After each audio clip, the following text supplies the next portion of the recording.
Hi, I'm Trish Springsteen, and it's my great delight to be able to share with you this latest book that I have written. It's called Creating Confident Communicators. Now, a little bit of a background to the book and myself. I am an introvert, a massive introvert.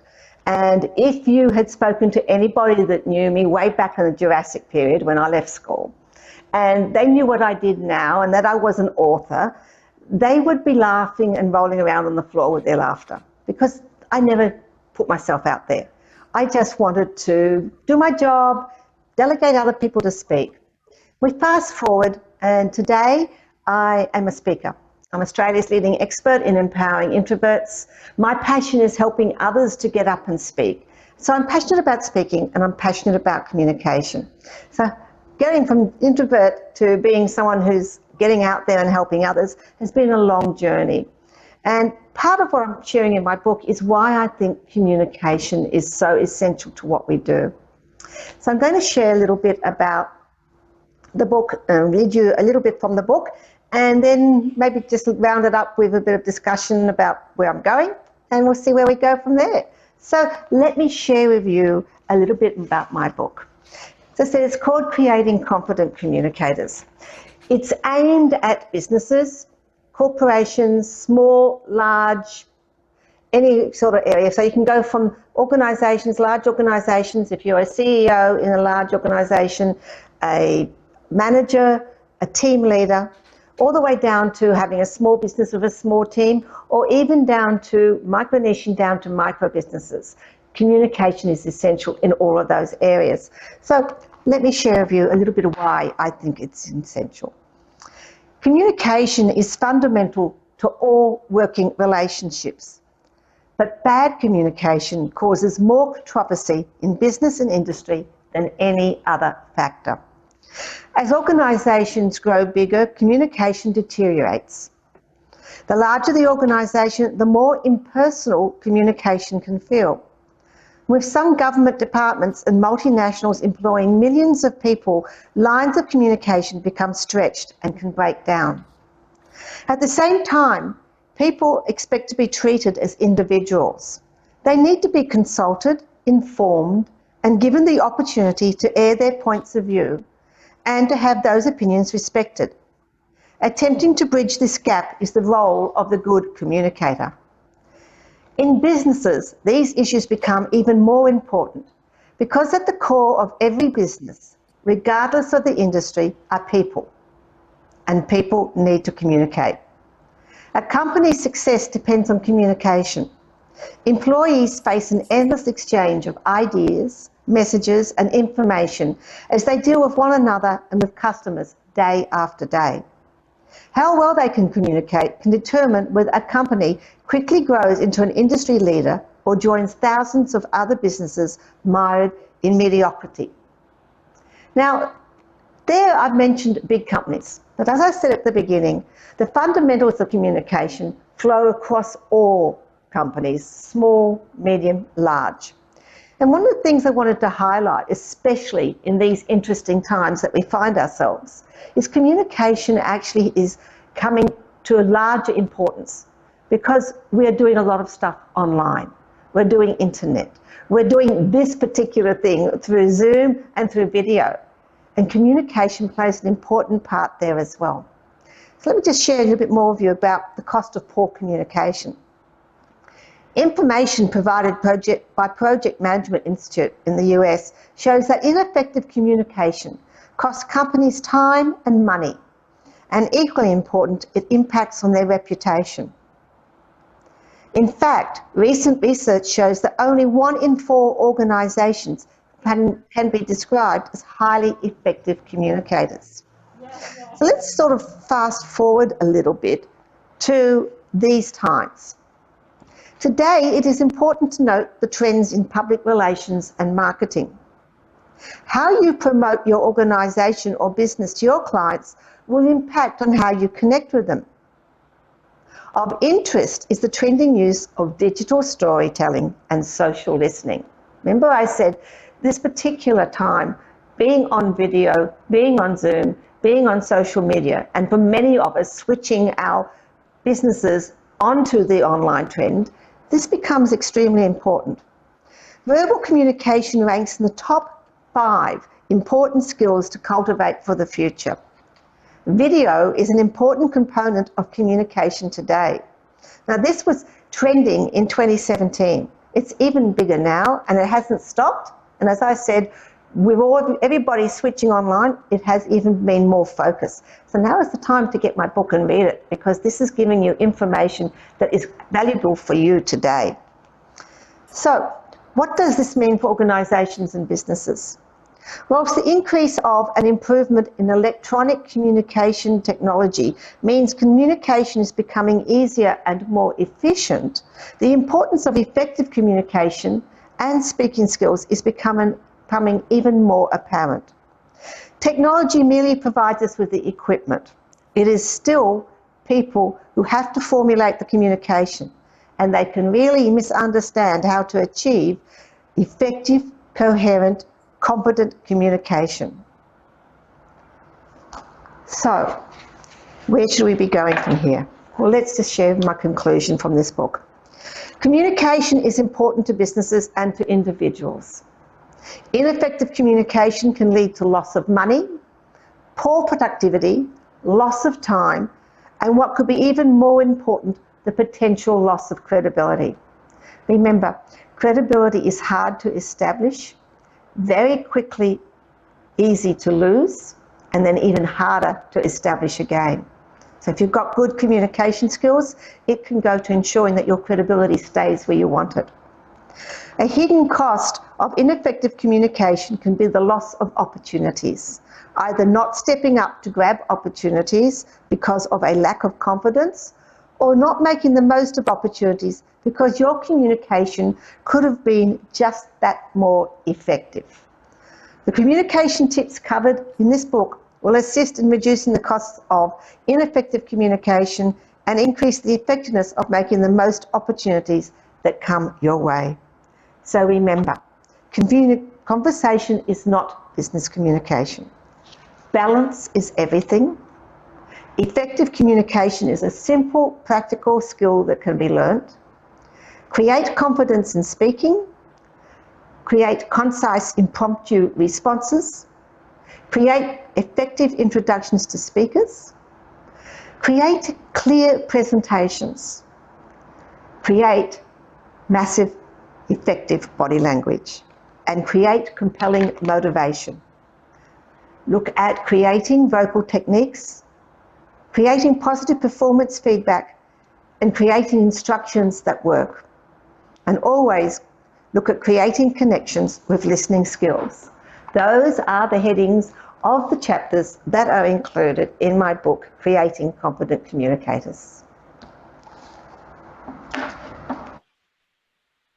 Thank you, Trish. That was Well wonderful. done, Trish.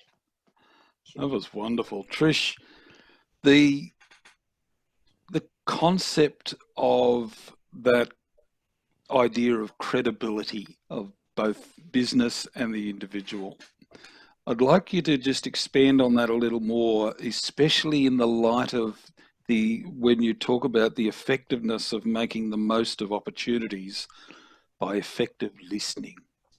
How important is that skill? It may surprise you very much that one of the biggest skills in communicating or speaking, networking, it doesn't matter where you're going, is listening. Because if you aren't listening to the question that people are asking you, you can't give the answers. If you aren't listening to what people are saying, what they're doing, what they're mentioning, then you can't relate to anybody. Listening allows you to decide what is it the person really wants. And I'm not talking just about listening. I'm talking about really, really listening for some of the things that are not said. So it's not just listening to the words, it's listening to what people don't say. And when you do those skills and you listen carefully, then you can reach out and start making those relationships, and then you can start speaking up and connecting with people. But if you don't listen, you don't know who you're connecting with. If you don't listen, you don't find the opportunities that are there. So you need to be listening, and then to be thinking, then you need to be speaking. It's certainly a very important skill, isn't it? It's there are two sides to communication. It certainly is. Questions and comments from the members who are here in the meeting, from the participants, please. Are there any questions or comments? I have one. Renee? You go, Renee. Renee first. I did public relations at uni, and my favourite unit by far was crisis communication, and it was about the lecturer, the tutor I had, happened to be working with the Queensland government at the time. She'd just come off the working with them for the Queensland Brisbane floods situation, and so we learned all about how to effectively communicate with the masses, especially in a natural disaster, but also our assignments and things were all about when a company stuffs up big time and how to regain their reputation. And that's the part that I found really interesting. So communication, it's not about spinning something, but the one thing that I did learn from that whole unit was, number one, own up to it, admit responsibility and say, whoops, we screwed up. Absolutely. Look, I mentioned credibility because it is a hard thing to establish. It takes you to establish your credibility over a period of time. And miscommunication is probably one of the very quickest ways that you can lose your credibility. Because if you don't own up to things, if you try to cover up what's going on, if you cover the truth up too much, I mean, I'm not saying we have to be at all out there, but if we do, you know, there are shades of grey, but if we really do not own up and be who we are, it's a matter of who we are, being authentic, being genuine, and making sure that we communicate all the way along the lines the same way. If we don't do that, we get caught out very quickly. You can really get caught out very quickly, and especially in today's world when everything is out there on the social media, it is very easy. If you're saying one thing and doing the other, people are soon going to pick up on that. You lose your credibility. It takes twice as long, it really does, to build that back up again. And that all comes from how you communicate, how you connect with people, how you speak with people. Russell, you had a question. Yes, no, I just wanted to add to what Trish was saying about listening. It took me back to my old sales management days. That's sales 101. If you, and particularly in relationship sales, which is very much connected, is if you don't listen, you can't solve their problems. You'll be trying to sell them something they don't want, and that just drives you further away from them. So that's absolutely true, that the listening part of relationships is huge. It's the most important thing, I believe. It certainly is. Di, do you mind if I bring you in here? I'd like you to comment. Trish was just talking about, and in answer to Renee, and in terms of that confidence to admit when you've made a mistake. I'd like to hear your comments in terms of how much you feel that that's the basis of the sorts of fears that people have in being afraid to speak out. Hang on, you're muted. I'll just get you to unmute first of all, please. Okay. Start again. Forgot what I was going to say now. That's right. Fears. My question was that what Renee and Trish were just discussing was that whole issue of admitting your mistake. Oh, admitting of having the confidence to admit that mistake. Yeah. To me, that's the basis of a lot of people's fear, that judgment idea, that a lot of people's fear of speaking out. Would you like to comment on that? Oh, that's really true, that people are scared that they'll be judged, they're scared that they'll be cut off, they're scared that they'll be ridiculed. And the fear factor rises because they're not game to speak up. And it's when you get the internal courage, or you get to the point where I just have to speak about it, that it makes a difference. And when you get to that point, it will come out authentically. But you have the courage to step up and do it. and not hide behind it. It's about responsibility and accountability. Yeah, and if I could just take one word that you just said there at the end, authentically, it's being able to face that honest truth within yourself, isn't it? Yeah. That gives you that confidence. That's a really, that can be a really hard pill to swallow. But once you do that, you're not going to move forward until you are totally honest with yourself. So self-awareness is a huge factor. It certainly is. Sally, did you want to add to that discussion? Oh, yeah, absolutely. It was when I discovered the definition of shyness was fear of social judgment that I decided that shyness was actually a choice and I didn't want it anymore. So I kind of went, okay, I'm old enough and been through enough now and grown up enough that social judgment isn't going to define me or stop me from doing the things that I want to do or saying the things that I want to say. So, but you don't have to be an introvert or shy to fear social judgment. We all, society works on it really. And it's at some stage, you just make the decision that you're going to be brave and speak out and say what you're going to say, whether you think it's popular or not. Yes, right. Yeah. Peter, would you mind just expanding on, you made a comment, will it come out with the right attitude? Would you mind just expanding on that just a little bit in terms of this topic that we've sort of moved into? Sure. Sometimes, we can get to a place and we bubble up inside and dissect it, and finally, it'll come out.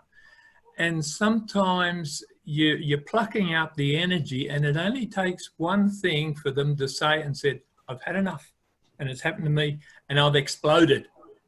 And it's come across, and it can't be accepted because I'm coming out from a point of anger.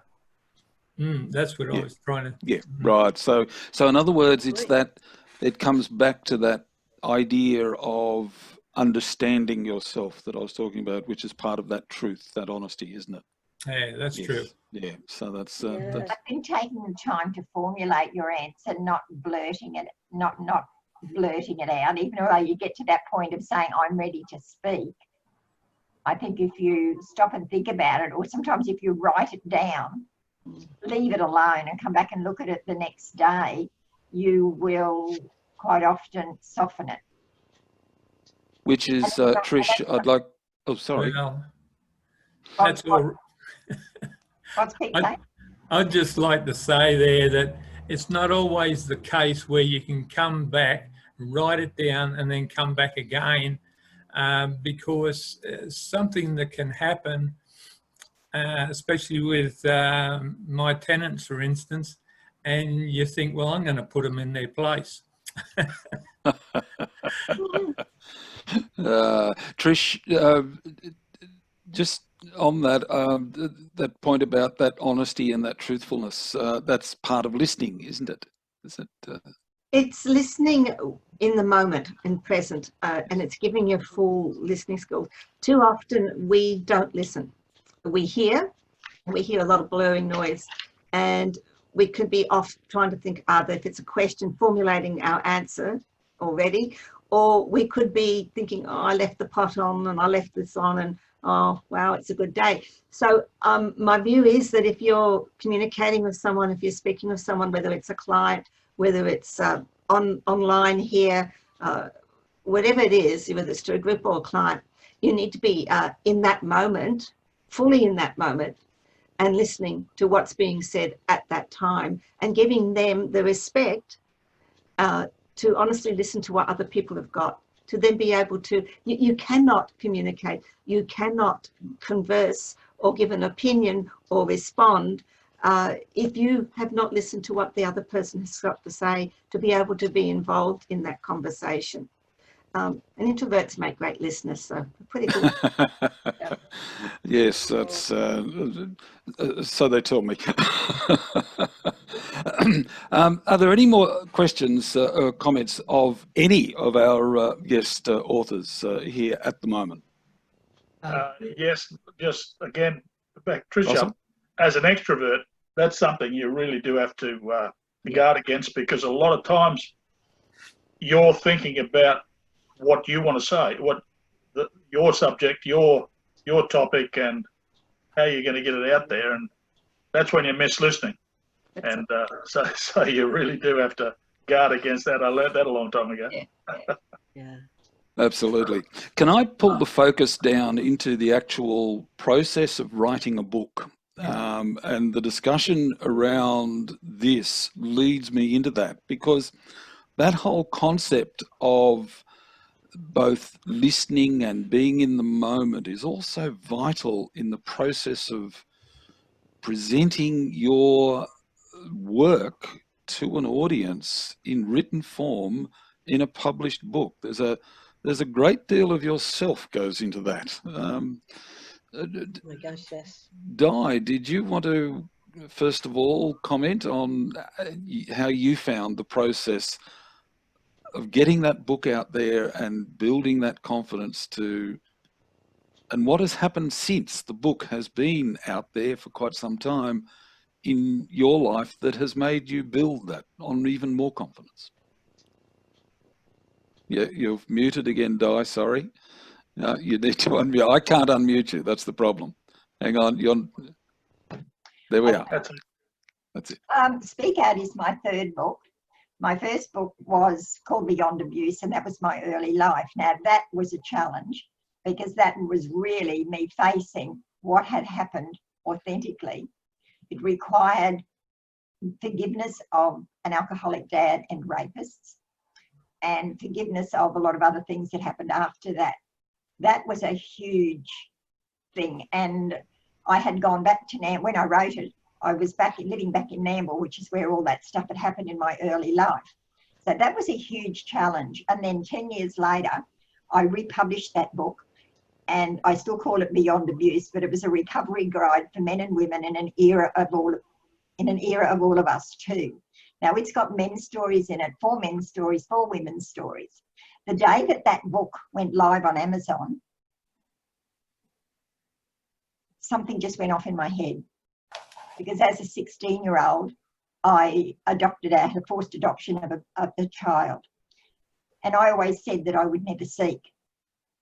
But on that day, that link, something just went off in my head, and I thought, I'm ready to search. I set to, and in 2 months, I had found, met, and hugged my daughter, and she lives in Brisbane. That's absolutely incredible. Amazing. So that was just that was something that was totally unexpected. I never thought I would do that, and it just made such a difference to my life. It's like it's brought closure. And then when I stepped into the next one, and then it came to the point then of speaking out, because when I got that courage to step forward and go searching, I had to speak out. And then I thought about all the other times when I didn't speak out, all those other times when I got held back. So speak out was an evolvement from those others, and I looked at the things that hold other people back. And that's what it's all about. It's about facing our fears and getting past it anyway. Probably because I've got a few years on there, I think you get to a point of reflection and you start thinking about what you're leaving for future generations. So now I have a daughter that I never thought I would meet. She was 10 days shy of 50 the day that I met her. So, that process was very interesting for me, from how it just evolved, because I never set out to write a book in the first place. It evolved. Thank you for sharing that, Di. It's the healing power of the creative art. It really is. Trish, did you want to talk about the process that you went through with your book in terms of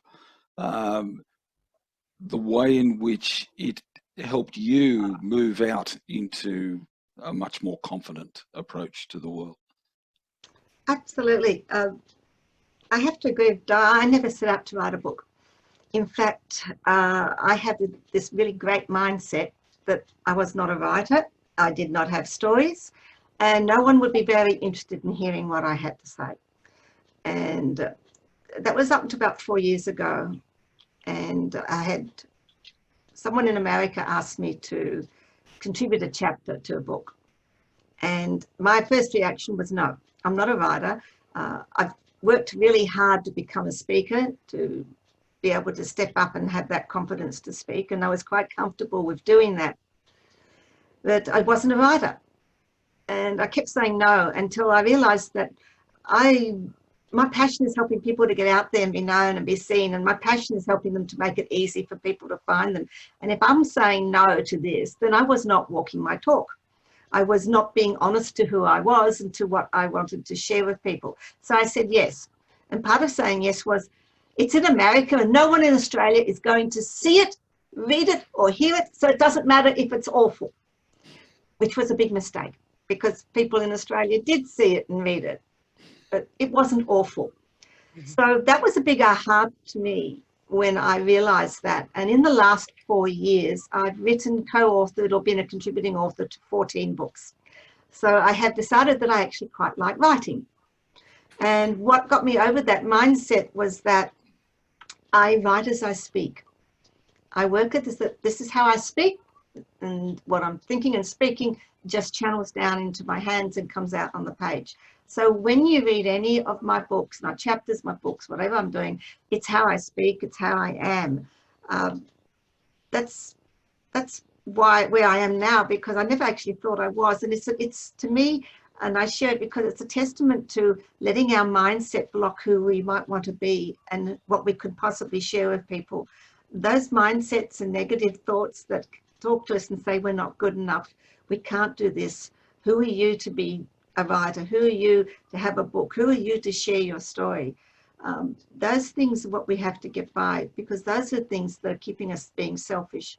My view is when you write and when you share your story, it doesn't matter if someone in Timbuktu picks up my book.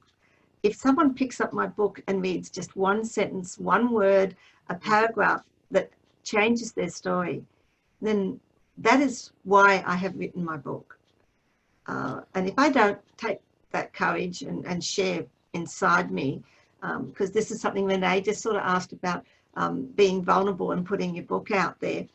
If I don't have that courage to do that, then I could be stopping someone from having the courage to move forward on their life, because there's got to be something in that book, in all our books, whatever book you write, there will be something in each of those books that someone out there just needs to hear that will change their life and give them the courage to move forward, maybe to write that book, maybe to change, maybe to escape from something that they need to escape from.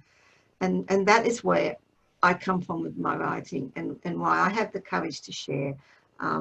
My biggest book is going to be coming out soon this year, and that's the book where I share the loss of my son Craig to suicide. And I've been writing that for the last 13 years. But I had to come to the thing that something I have to share, because if anything in that book touches anybody, then that is why I should be sharing my personal stories. And that's what gives me the courage to share my personal stories. So that was an answer to Renee's question. Thank you for sharing that, Trish. Thank you. That's certainly very moving.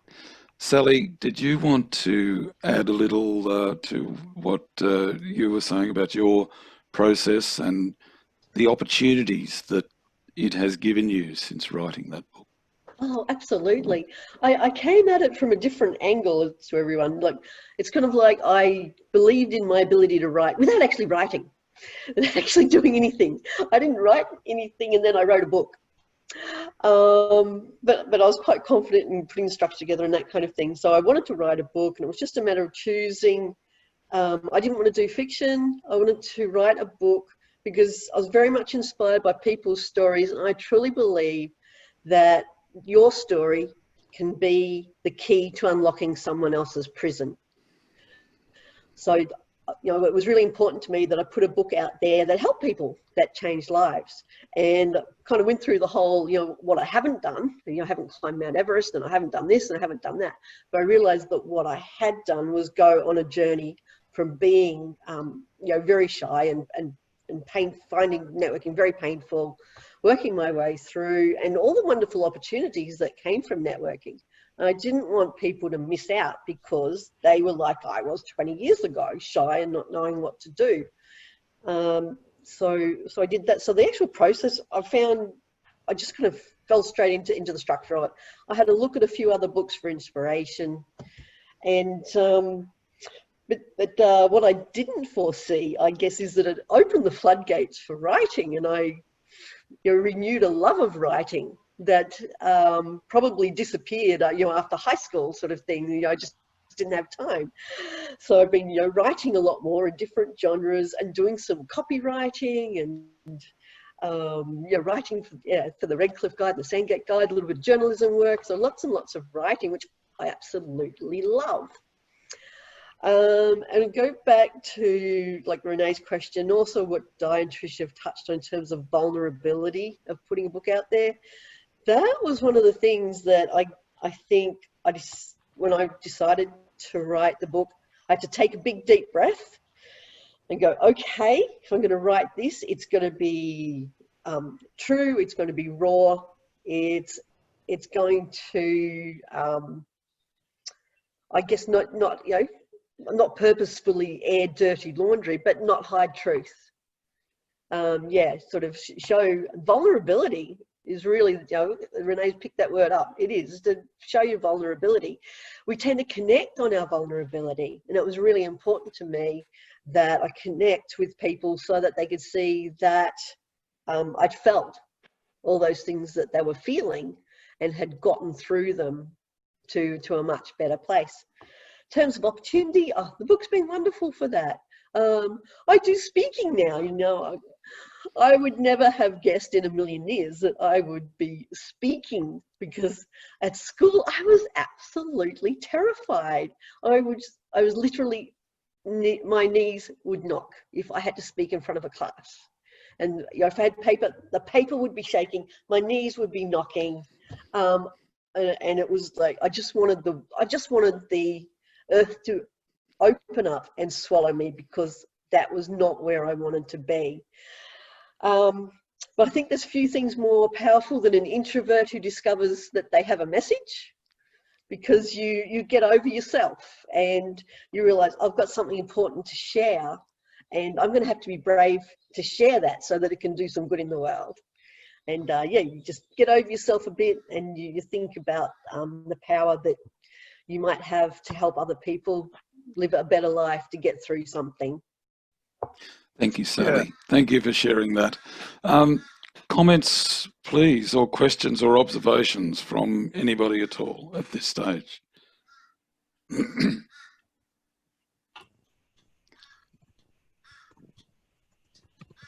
Can I, first of all, I will draw things to a close very soon. I wanted to, it's a little bit over the hour, and I probably wanted to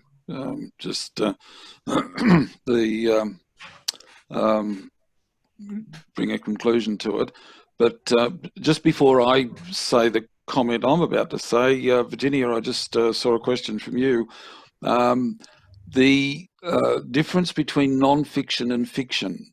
All three of you are non-fiction writers, of course. Have you ever tried fiction? And if so, what are some of the similarities and differences that you would comment on between them? Trish, did you want to go first? Or? Oh, look, it's non-fiction for me because I'm a reader. I am a big reader. I've been reading since I was able to read. I have over 4,000 books in my library. That's my most favourite pastime, is to go and read. And I read science fiction, I read paranormal, I read fantasy. So for me to sit down and write a fiction book, I would be too scared that I wrote everything that I've read. Because I've got so many stories, I wouldn't know which was the story. I didn't want to pinch someone's story, so I would find myself writing a fiction book, and it would be one of the zillion fiction books that I read. So I stick to non-fiction mostly because that's where I feel mostly comfortable. But I'm not I never will write a fiction book, I'm just saying. That's where my comfort zone is at the moment. Di, have you ever written attempted fiction? No, Jim, no, I haven't. and pretty much for the same reasons that Trish had. I too am a big reader, and I'm thinking, oh, I don't know if I could write a story of that equivalent that would hold me, because, you know, you read some books and you just die in them. You think, oh, I can't put it down.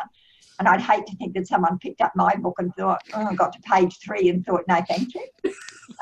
So with the non-fiction, I'm writing about things I know about, things I've lived through, things that can make a difference to help other people to move forward and make changes in their lives, because I'm living proof that no matter what happens to you, you can survive and lead a great life.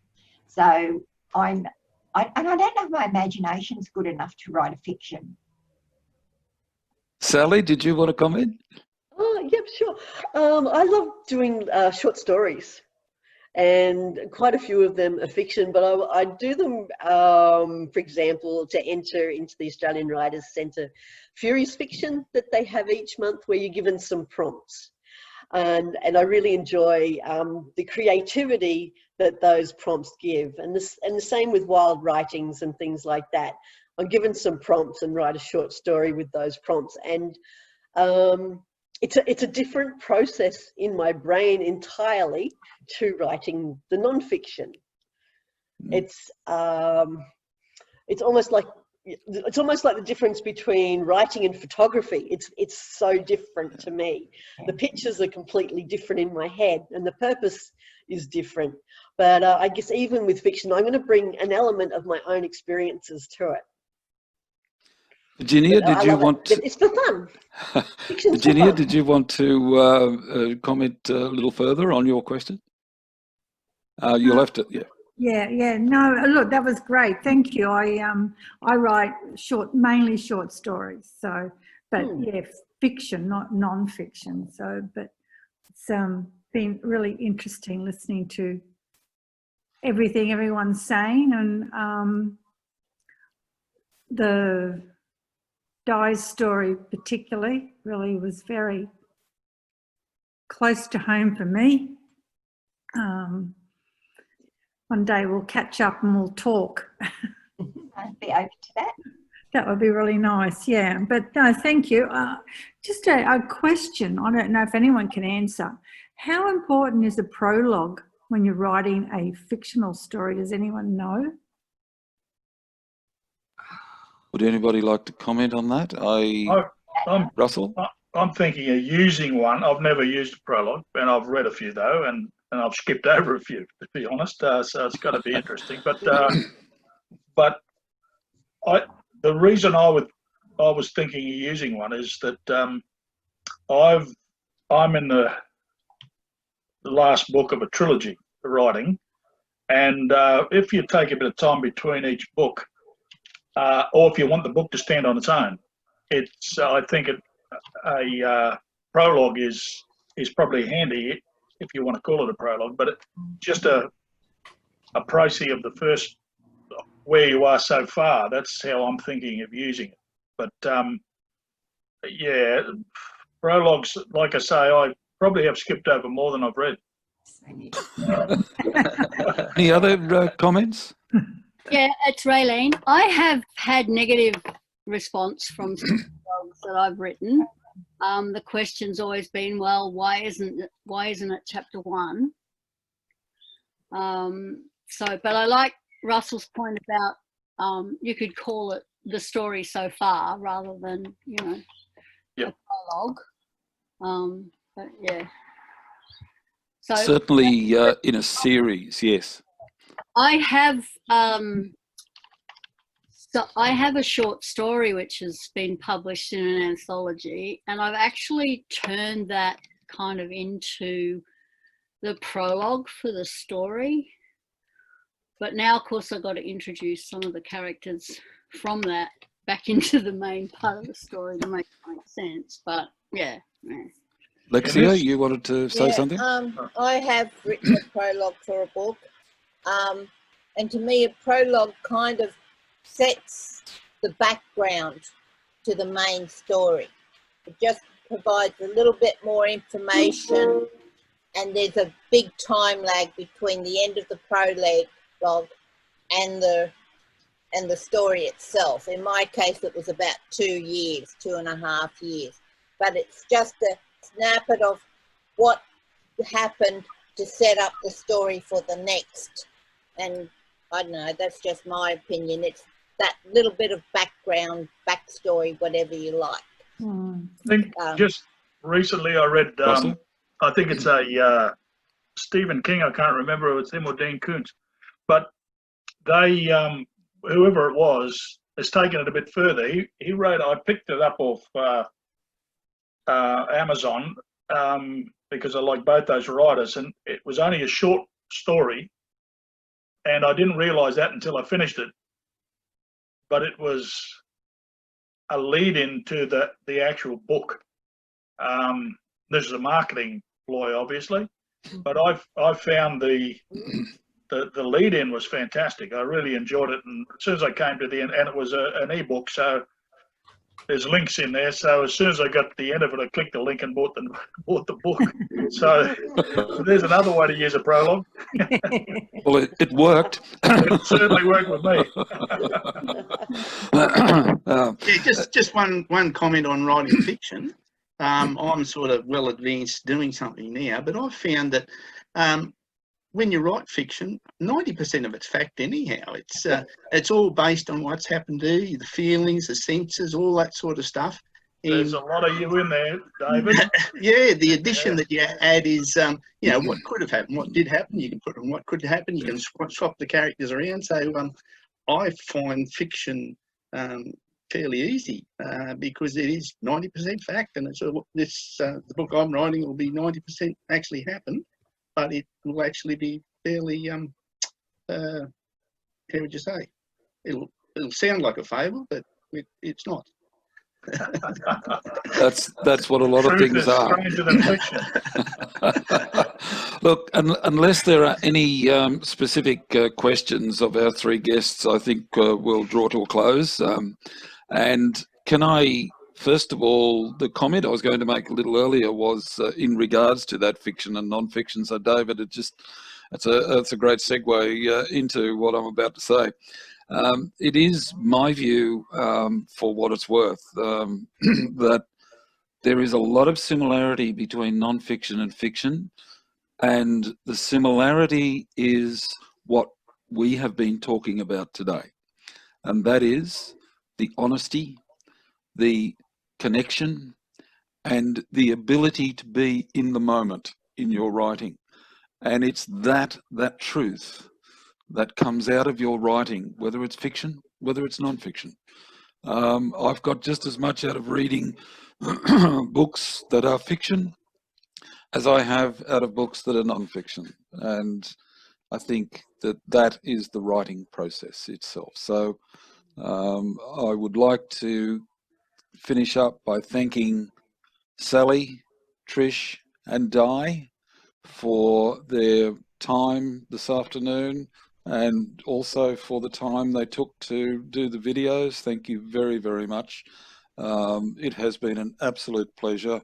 I know I've learned a great deal, and I'd like to thank everybody for coming along this afternoon. I will send a link out to each of your emails with the websites for Di, Trish and Sally for the books for you to purchase. And I just thank you all. It has been wonderful. The Fellowship of Australian Writers Queensland is just so pleased to be able to do this. And my thanks to the members of the committee who are here with me, who have made this possible, especially people like Russell and Virginia, our web manager and our secretary. So thank you very much for the work that you do. So thanks for pulling it all together, Jim.